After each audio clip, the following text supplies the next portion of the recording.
Ազգային ժողովի հարգելի փոխնախագահ, հարգելի գործընկերներ, շատ լավ ստացվեց, որ առաջինը ես պետք է արձագանքեմ, որտեղ հարցը ոնց որ թե ինձ է վերաբերվում, եւ ասեմ ձեզ, որ ես ուզում եմ սկսեմ հանձնաժողովում հնչեցրած մի տեսակետ կապված իմ մազերի գույնի հետ, որը շատ լավ օգտագործեց Տիկին Թագուհի Թոմասյանը, ասեմ ես կյաճ չեմ, ես սպիտակ եմ, եւ այս սպիտակելը անցած ճանապարհ է։ Տիկին Թոմասյան, դուք իմ սև մազերն եք տեսել, ալեխառն եք տեսել, սպիտակն եք տեսնում, եւ դա անցած ուղի է, խնդրում եմ դա մազերը չշահարկեք։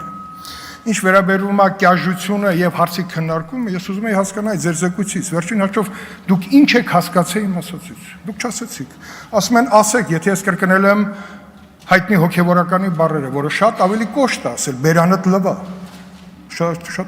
անհասկանալի արտահայտություն է։ Եվ մեկնաբանել է, ի՞նչ է մեկնաբանել։ Այլ կոնտեքստում ես էլ եմ մեկնաբանել եւ իմ մեկնաբանությունը ուզում եմ դեռ ժամանակ ունեմ ընթերցեմ, որ ես արել եմ իմ Facebook-յան գրառման մեջ։ Եվ վերնագիրն էլ շատ հետաքրքիր եմ ես դրել, թող ձեզ հաճելի լինեն բրանից խոսքերը։ Խոսքի մասին է վերաբերում խոսքի մաքրության, Տիկին Թոմասյան։ Լրագրողի եւ ընդհանրապես պատգամավորների հետ հարաբերություններում դա երկկողմանի է, պարտավորությունները իրավական։ Դուք ասում եք 4 իշխանությունը ամեն ինչից վեր է։ Դուք արդեն դարձրել եք այդպեսին, որտեղ մեր ընդդիմադիր գործընկերները քաղաքական օրակարգ չունենալու պարագայում գտել են լրագրողական խմբերով օրակարգ ձևավորելու ձևաչափը։ Շատ լավ։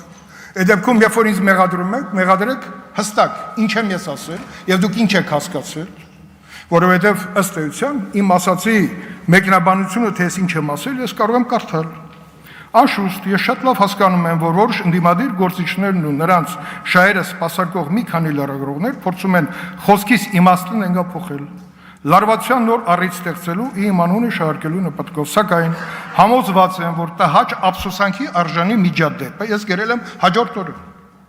չէր դառնա հանրային քննարկման առարկա, եթե գնահատականներ տվեին մեջբերումը, որ ես արել եմ ձեր սիրելի հոգևորականի ասացից։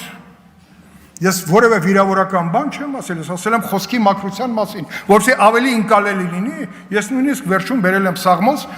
եւ այստեղ նաեւ ձեր թերթի քնարիկը, որ իմ նկարը վազվզավել այստեղ, ասում եք բնականն էլ դրեք, վերջին հաշվով ես ուզում եմ բացատրեմ, որ նաեւ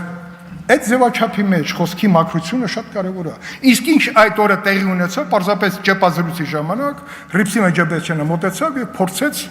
ձախ կողմից ներխուժել այդ աշխատանքի մեջ, որ ես թույլ չտվեցի։ Ասեցի գնա կանգնի այնտեղ, որտեղ մարդիկ ժամանակի շուտ կանգնել են եւ մենք սկսել ենք մեր ուրեմն ճեպազրույցը։ Էլի ասեմ, դուք չեք կարող ասել, որ ես բաց չեմ եղել ընդդիմադիր լրատվամիջոցների առաջ։ Գուցե երևի ամենաշատ հարցազրույց տված եւ ճեպազրույց տված պատգամներից մեկն եմ։ Կարող եք մոնիտորինգ անել։ Եվ դա հիմա ասել, որ ես լրագրողներին ճնշել եմ, բայց ճնշվածներին չեմ մյուս օրը գալ ինձանից հարցազրույց վերցնել։ Թող ճնշված մնային, բոյկոտ էիք հայտարարել, անեիք, ինչի չեք անում։ Ուզում եմ ասեմ արդարացի պետք է լինեք, սա առիթ էր, որպեսզի 1.5 ժամը օրակարգ չլինելու քաղաքական դարձնեք օրակարգ։ Շնորհակալություն։